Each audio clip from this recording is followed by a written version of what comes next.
Hello guys, good morning all of you. भूगोल की कक्षा में आपका स्वागत है, हार्दिक अभिनंदन है और तहे दिल से सभी का स्वागत करता हूं। चलिए दोस्तों, आज हम अध्ययन करेंगे अपना नया बिंदु जो है क्या है, मानव विकास के जो मैंने सूचक बताए थे। कितने सूचक बताए थे? 2 सूचक है। पहला क्या है? HDI यानी ह्यूमन डेवलपमेंट इंडेक्स, ठीक है, हाँ जी। और दूसरा HPI। HPI का मतलब क्या होता है?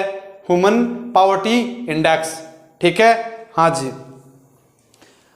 उसके बाद मैंने क्या बताया था, जो मानव विकास के जो सूचकांक हैं, उन सूचकांकों के माध्यम से जो क्या करता है, UNDP जो है डाटा यानी कि आंकड़े जारी करता है। हर वर्ष 1990 से वो लगातार जारी कर रहा है आंकड़े, और हर वर्ष ये बता रहा है कि कौन कौन से देशों का किस तरीके से विकास हो रहा है, कितना विकास हो रहा है, और कि कौन से देशों की, जो UNO के जो सदस्य हैं उन देशों की, ठीक है। याद रखना, UNDP जो है UNO देश के जो सदस्य हैं उन्हीं देशों के डाटा जो जारी करता है, अन्यथा किसी भी देश के डाटा वो जारी नहीं करता है। देखिएगा जो है इसमें UNDP जो है कितने देशों का डाटा जारी करता है, कितने करता है वो देखो।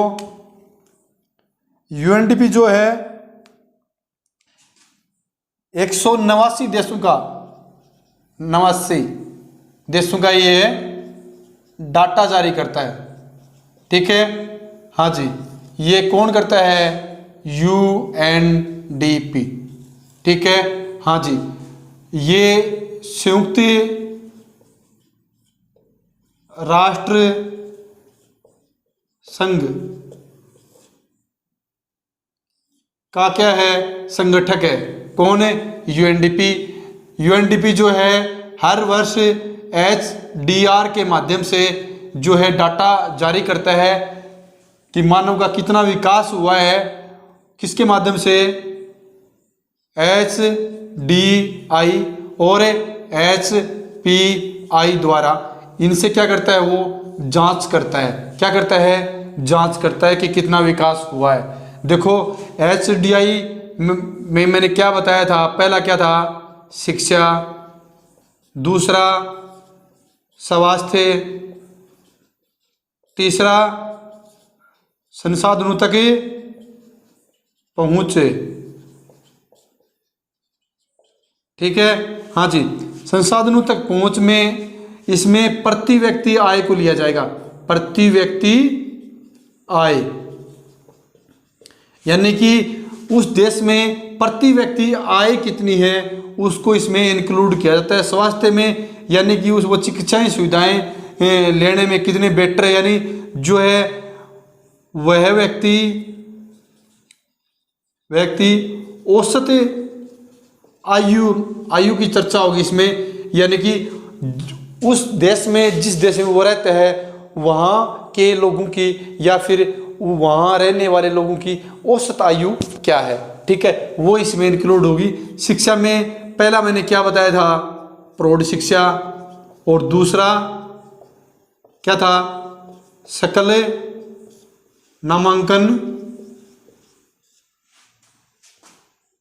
सूचकांक, ठीक है, हाँ जी।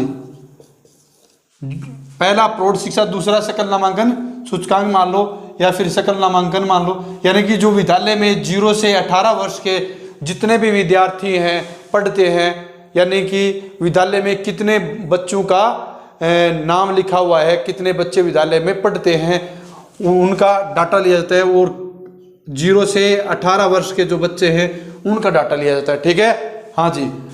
ये डाटा किस काम में लिया जाता है? जो मानव के विकास में ये काम में लिया जाता है कि UNDP ये जांच करती है कि उस देश में मानव का कितना विकास हुआ है। पहला प्रौढ़ शिक्षा को शामिल करता है, दूसरा सकल नामांकन को शामिल करता है, फिर स्वास्थ्य में ये प्रति व्यक्ति की औसत आयु को शामिल करता है, यानी कि उस देश में व्यक्ति की औसत आयु क्या है उसको इंक्लूड करता है, ठीक है, हाँ जी, संसाधनों तक पहुंच में क्या है, प्रति व्यक्ति की आय कितनी है उसको इंक्लूड करता है। कौन करता है? यूएनडीपी देखता है कि इसमें कितना विकास हुआ है, किसके माध्यम से? एचडीआर के माध्यम से। ठीक है, यहाँ तक क्लियर। आगे देखिएगा, जो है शिक्षा, स्वास्थ्य और संसाधनों तक पहुंच में इन तीनों का 1/3 लिया जाता है, यानी कि 1/3, 1/3 और 1/3। ठीक है, हाँ जी, यानी कि 1/3 भाग ले लिया इन्होंने। और जो है इसके स्केल बनाई किसकी? मानव के विकास की। उस स्केल में क्या था वो देखो, ये जो स्केल थी इसमें इसी स्केल को बोलते हैं स्कोर रेंज, या फिर स्कोर कार्ड स्कोर कार्ड भी बोल सकते हैं, लेकिन स्कोर रेंज या स्कोर कार्ड एक ही बात है। इसमें क्या शामिल किया गया भाई? 0 से और 0 से 5 तक, ठीक है, और 0 से 5 तक, 5 से 7 तक, और 8 तक, और 0.1 तक। ठीक है, हाँ जी, 0.1 में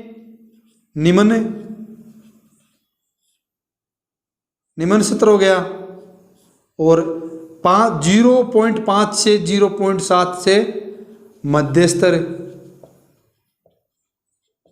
ठीक है, हाँ जी, और इसमें उच्च, और इसमें उच्च हो गया, इसमें अति उच्च हो गया। ठीक है, यानी कि जो एचडीआई ने जो स्कोर जो चेक किया, यानी कि मानव का कितना विकास हुआ है, उसके लिए स्कोर रेंज तैयार की। उस स्कोर रेंज में उन्होंने जो है तीनों का 1/3 लिया, यानी कि तीनों का 1/3, 1/3, 1/3। ठीक है, यानी कि 1/3 प्लस 1/3 प्लस 1/3, इनका ये भाग लिया, और इस एक स्केल बनाई गई। उस स्केल में पता लगाया गया कि मानव का कितना विकास हुआ है, यानी कि यदि इस रेंज के अंतर्गत आते हैं, 0 से 0.5 के अंतर्गत कोई देश आते हैं, तो यहाँ विकास क्या है? निम्न स्तर है। और 0.5 से 0.7 का यदि रेंज आती है तो वो किस में आएगा? मध्यम स्तर में। 0.7 से 0.8 के बीच में यदि रेंज आती है तो किस में आएगा? उच्च में। और 0.1 यदि एक पूरी आती है तो क्या हो गई वो?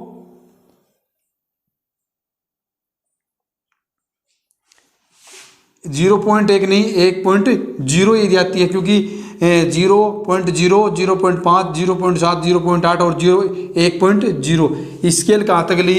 1 तक, 1/3 हो गया। ठीक है, हाँ जी। अब देखिएगा, इस चीज़ को हम समझेंगे और जानेंगे कि इसमें होता क्या है। वो देखो, जैसे कि इसमें निम्न में क्या जाएगा? नाइजर। नाइजर क्या है? एक देश है। क्या है? एक देश है। और फिर 2 नंबर पे मध्य में क्या आ जाएगा अपना? भारत। क्या आ जाएगा अपना? भारत। और इसमें क्या आ जाएगा? श्रीलंका। यानी कि उच्च में कौन सा शामिल करता है? और जो है अति उच्च में कौन सा?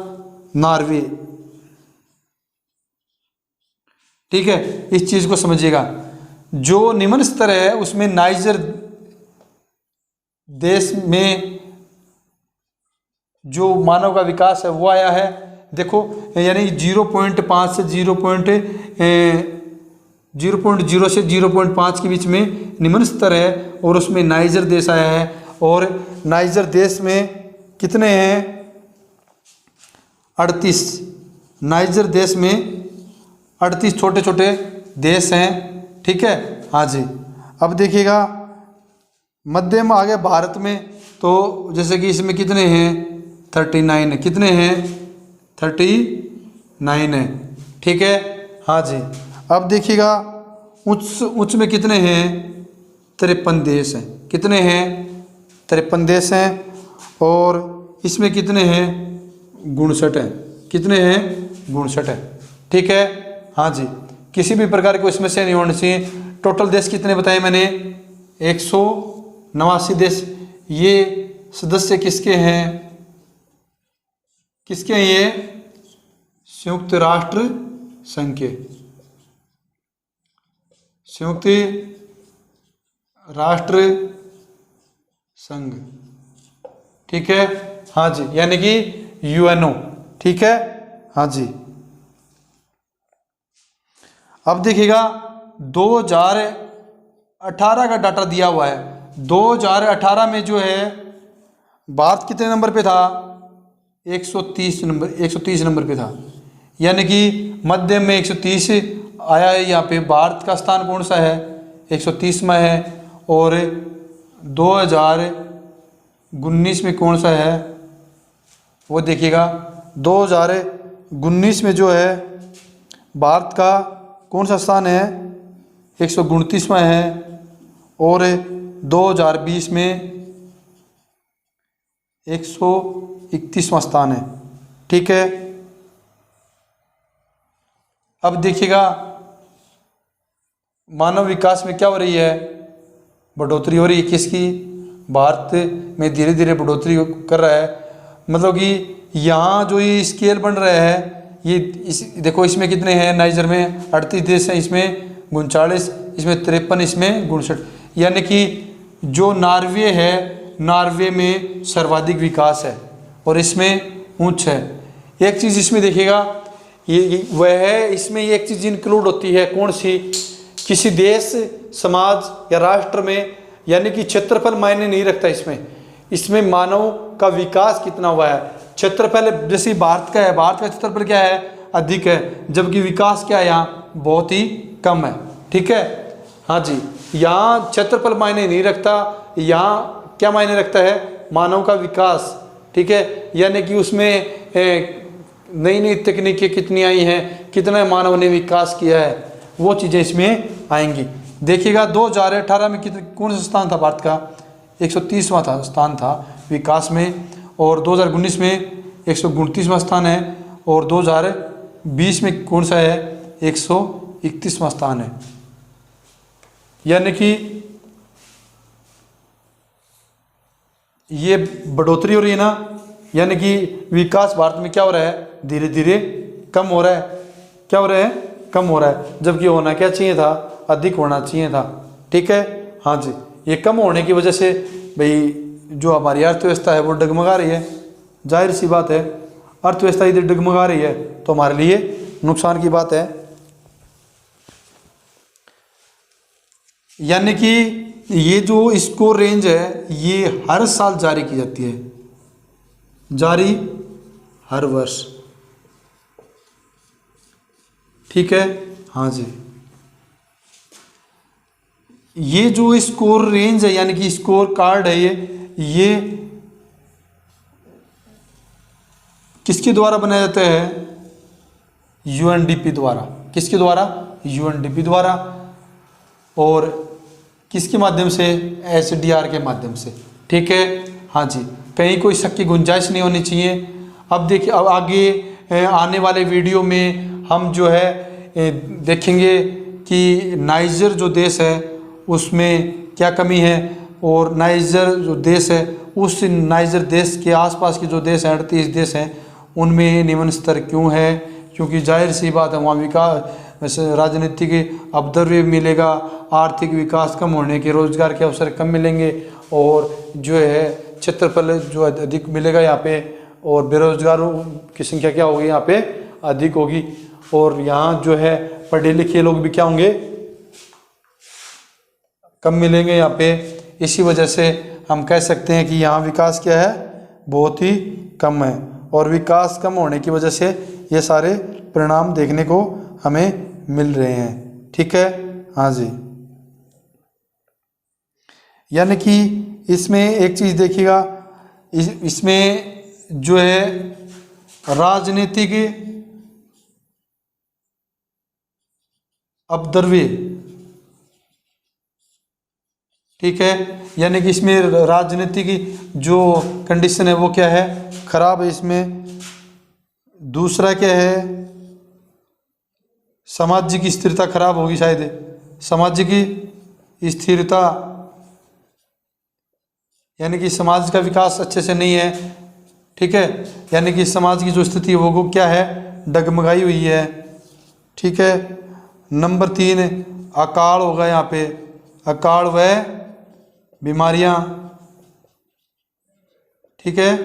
और नंबर 4 का आएगा आर्थिक विकास में धीमी होगी, यानी कि आर्थिक विकास है उसमें गति क्या होगी, धीमी होगी, ठीक है, हाँ जी।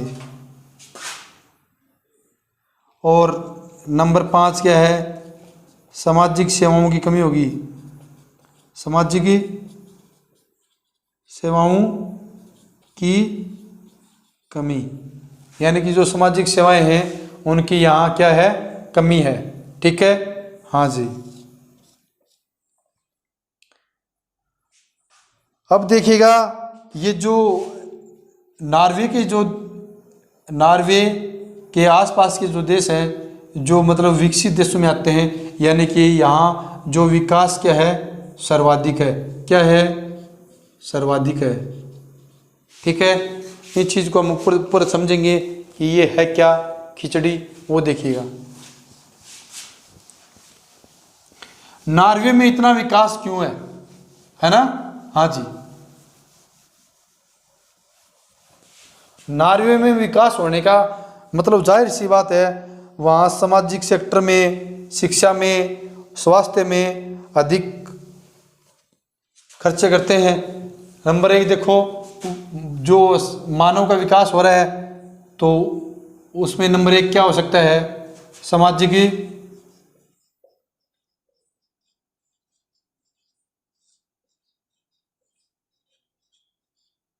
सामाजिक सेक्टर में क्या है, अधिकता है।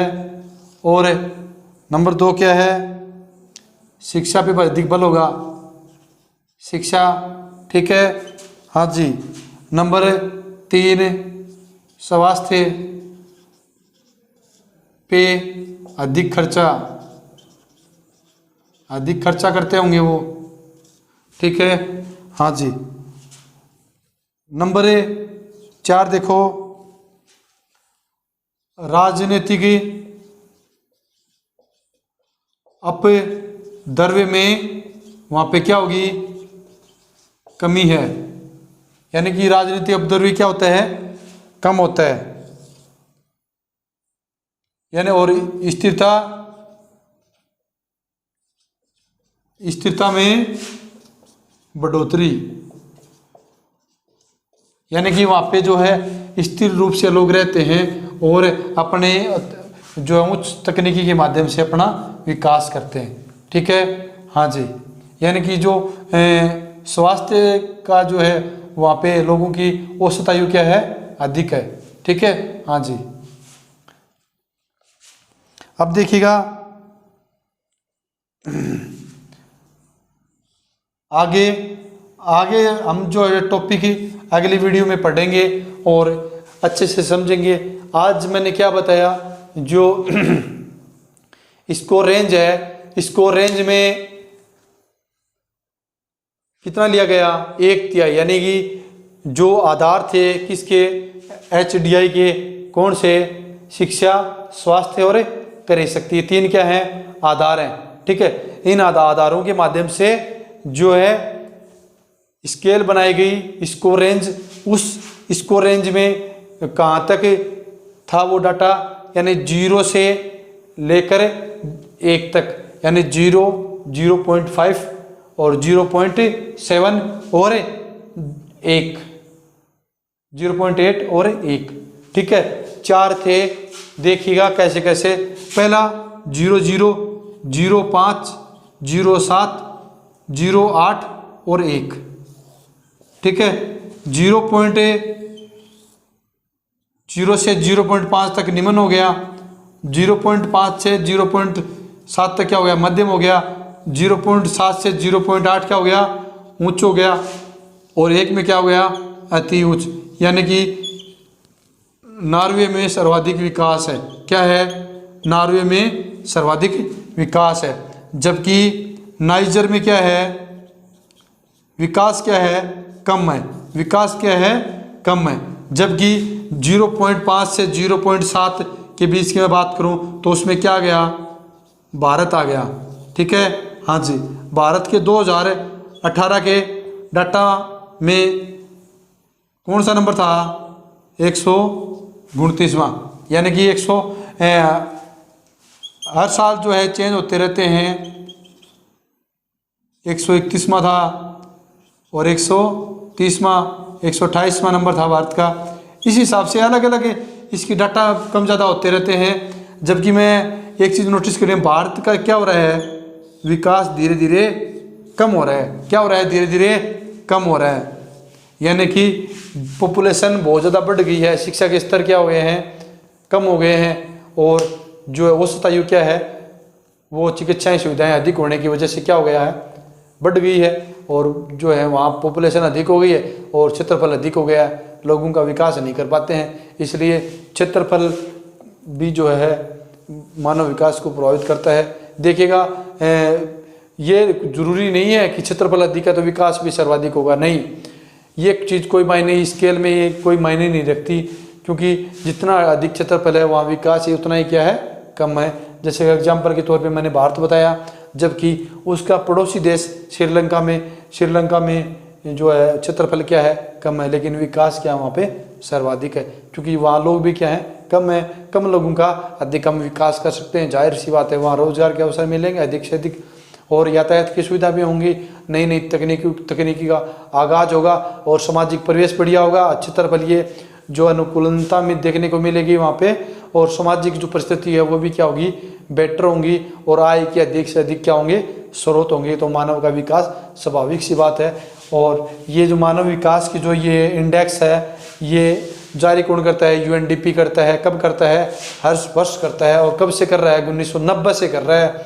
और 1990 में ये बात किसने रखी थी कि शिक्षा, स्वास्थ्य और क्रय शक्ति किसने रखी थी, जो मानव विकास का जनक है, कौन है, डॉक्टर महबूब उल्लेख है। वो कहाँ के थे, पाकिस्तान के थे। ठीक है, उन्होंने HDI के माध्यम से जो है मानव विकास की जो विकल्प दिए, भाई यदि हम इन विकल्पों को शामिल करते हैं तो मानव का विकास है। और उन विकल्पों की स्वतंत्रता किसने दी थी, अमर्त्य सेन ने। अमर्त्य सेन कहाँ के थे, भारत के रहने वाले थे, जो कि डॉक्टर महबूब उल्लेख के जिगरी यार थे।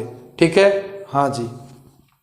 आशा करता हूँ आज की वीडियो हमारी अच्छी लगी और ये क्लास भी अच्छे से समझ आई, आपको किसी भी प्रकार की कोई समस्या नहीं है। आज हमने जो है जो आगे स्केल पढ़ी, स्केल के बारे में समझा, 0.0 से 0.5, 0.7, 0.8 और 1, यानी कि जो 3 विकल्प थे, 3 क्षमताएं थी, उन क्षमताओं को जो है 1/3 लिया, यानी कि 1/3 प्लस 1/3 प्लस 1/3, इनका इतना भाग लिया, 1/3, 1/3, 1/3, और टोटल कितना हो गया, 1। ये भाग लिया और देखा कि मानव का कितना विकास हुआ है हर क्षेत्र में और कितना विकास नहीं हुआ है। और ये डाटा एकत्रित करके यूएनडीपी जो है हर वर्ष मानव के विकास का डाटा तैयार करती है और लोगों को डाटा से अवगत करवाती है। ठीक है, हाँ जी। किसी भी प्रकार के कंफ्यूज की कोई गुंजाइश नहीं होनी चाहिए, बिल्कुल क्लियर और आसान भाषा में मैंने आपको बताया है। पूरी वीडियो देखोगे तो समझ में आएगा, नहीं तो कोई खिचड़ी समझ में नहीं आएगी आपको। ठीक है, हाँ जी। पूरी वीडियो देखो, कैसे क्या बता रहा हूँ, तभी आपको समझ में आएगी, अन्यथा कोई कुछ भी पल्ले नहीं पड़ेगा आपको। ठीक है, हाँ जी। आज के लिए इतना ही दोस्तों। जय हिंद, जय भारत, वंदे मातरम। आशा करता हूँ आप अपनी पढ़ाई नियमित रूप से करते रहिएगा और आपको ऐसे शानदार क्लासेस मिलते रहेंगे। और आप हमारे गरीब रथ आपके अपने YouTube चैनल को लाइक कीजिएगा, सब्सक्राइब कीजिएगा, शेयर कीजिएगा और अधिक से अधिक लोगों को फ़ायदा पहुंचाइएगा। ठीक है, हाँ जी, कोई भड़क नहीं लेनी है, आराम से अपना पढ़ना है और आराम से रहना है। ठीक है, और ऐसे आपको प्यारी सी क्लासेस मिलती रहेंगी डेली की डेली। या